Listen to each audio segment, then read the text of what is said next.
Hey, what's going on, folks? Today we're going to be doing a walkthrough of Revenge of the Recycler. Don't forget to like, comment, subscribe, and honestly, play the game yourself. It's pretty good. Alright, so here we are in the main screen.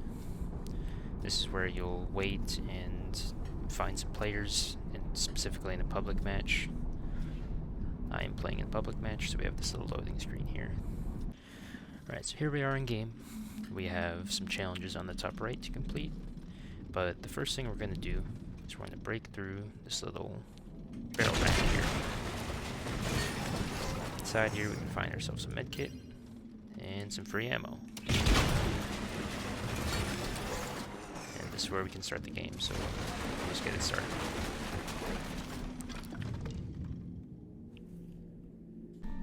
So here we are in this first area. This is the first level, I suppose, of the game.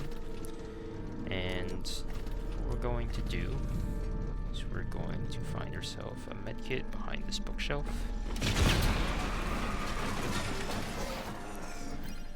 Just in case we need it. A little tip, if you ever see a carpet going towards an object, I would break whatever that object is, and there's usually a door behind it. Sometimes during the game you'll find areas that are inaccessible. If you purchase a specific item from the shop, however, you are able to get up there, and there is something of value. Alright, so coming down the right corridor here, there is a zombie spawner on our right. So this is how I do the combat in this game.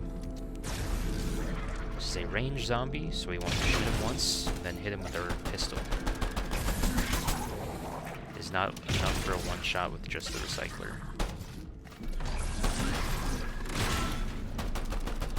What we're going to want to do is we're going to want to burn down the cube spawner with our pistol. Given the tools we have now, this is the fastest possible way to do it. As we get further in the game, we'll have more options for destroying the spawners a bit quicker.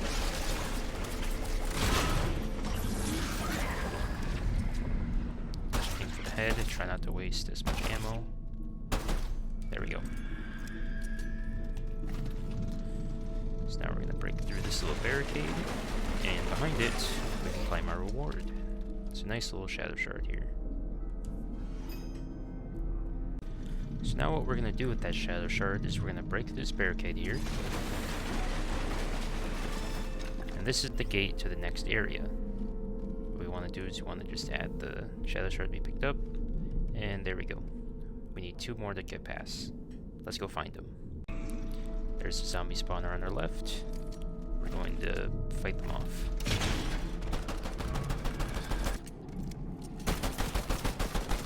And there we go. Spawner down.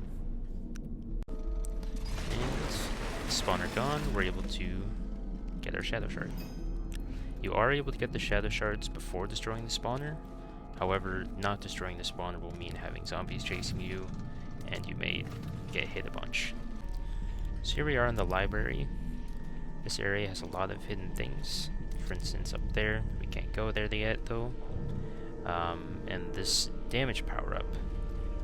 Now, the first thing you might try to do is you might try to run and grab it, but it's a bit too far out of reach. So what you gotta do is you gotta jump on this little bookshelf on the side, jump over here, then jump down here, and now you can destroy things much faster. You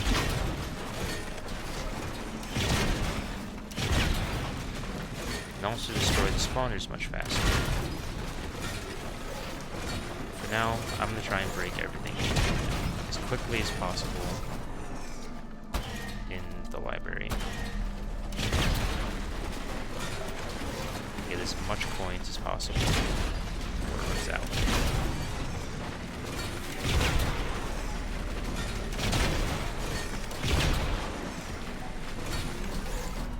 And there we go. Now you may have noticed during that little rampage that we found this little secret door here. Here's our third and final shadow shard. That's not all the secrets in the library, though. There is one more. Aside from this one, we also found that one. There's this little area back here behind this knight, further into the library. What you can find in here is a rotating gizmo. You can read more in the tutorial in the hub area. Along your journey, you may find a gateway blocked off by a shadow barrier. What you can do is, you can put in your own shadow shard to enter.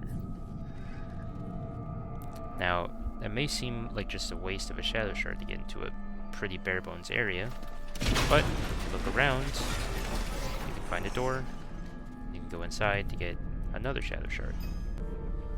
Now, if you encounter a plushie like this, I don't always recommend shooting them.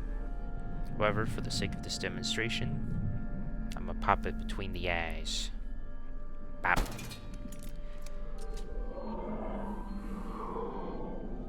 Hopefully, nothing happens. Okay, so after destroying that plushie, it turned out something did happen. However, we were able to get the shadow shard out of it. So a plushie, beware that something's gonna come and kill you. However, you are able to get a reward out of it. Alright, so we've collected all the shadow shards we need. Now, we go up, and we can dispel the shadows. We are faced with a group of 5 fiends. All we have to do is use our recycler to slow them down, and make sure we can line up a good junk bomb. There we go. Another good strat, if you want to take a bit of a risk, is to go up and circle strafe around the spawner. You do have a likely chance of getting hit. However, you are able to shoot them a lot easier. You're able to shoot the spawner a lot easier. Same strat, and kaboom. Okay, so I hope you enjoyed this small little playthrough of Revenge of the Recycler. I don't want to spoil too much, so I'm going to ask that if you want to see more, you hop in and try it out yourself. Thank you for watching, and I wish you a good day. Bye-bye.